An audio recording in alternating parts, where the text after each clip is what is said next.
उपमुख्यमंत्री एकनाथ शिंदेंकडून मदत वाटपातही प्रचार मदतीच्या किटवर एकनाथ शिंदे, प्रताप सरनाईकांचे फोटो। किटमध्ये तेल, डाळ, टूथपेस्ट, अंथरूण, पांघरुणाचा समावेश।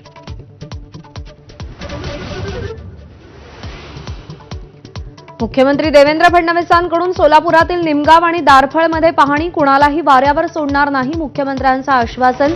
तर ओल्या दुष्काळाच्या प्रश्नाला पुन्हा बगल।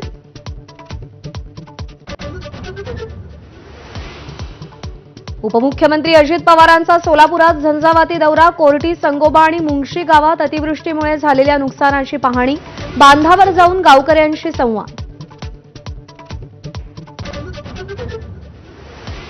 वैतागलेल्या पूरग्रस्तांची कृषीमंत्री दत्ता भरणेंवर प्रश्नांची सरबत्ती, जालन्यातल्या गेवराई बाजार शिवारात दत्ता भरणेंनी काढता पाय घेतला।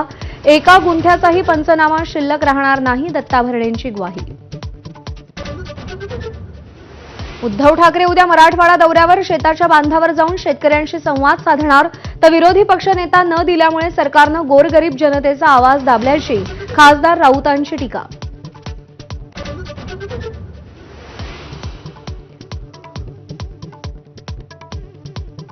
महाप्रलयाच्या मगरमिठीतील मराठवाड्यात 2 दिवसात 6 जणांचा बळी, जालन्यात वेळेवर उपचार न मिळाल्यानं चिमुकल्याचा मृत्यू।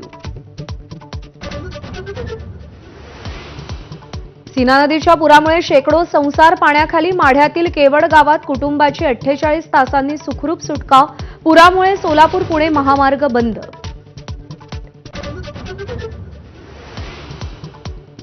त्रिभाषा सूत्रावर नेमलेली नरेंद्र जाधव समिती रद्द करा, राज्यभाषा सल्लागार समितीचा एकमुखानं ठराव। राज्यात त्रिभाषा सूत्राची अंमलबजावणी नकोच असा आग्रह कायम। न्यूयॉर्कमध्ये गेलेल्या फ्रान्सच्या अध्यक्षांचा ताफा पोलिसांनी अडवला। डोनाल्ड ट्रम्प यांच्या ताफ्याला वाट करून देण्यासाठी वाहतूक रोखली। मॅक्रॉन यांनी रस्त्यावरूनच ट्रम्प यांना फोन लावला। श्रेयस अय्यरची कसोटी आणि प्रथम श्रेणी क्रिकेटमधून माघार, पाठदुखीमुळे निर्णय घ्यावा लागत असल्याचा निवड समिती आणि बीसीसीआयला निरोप।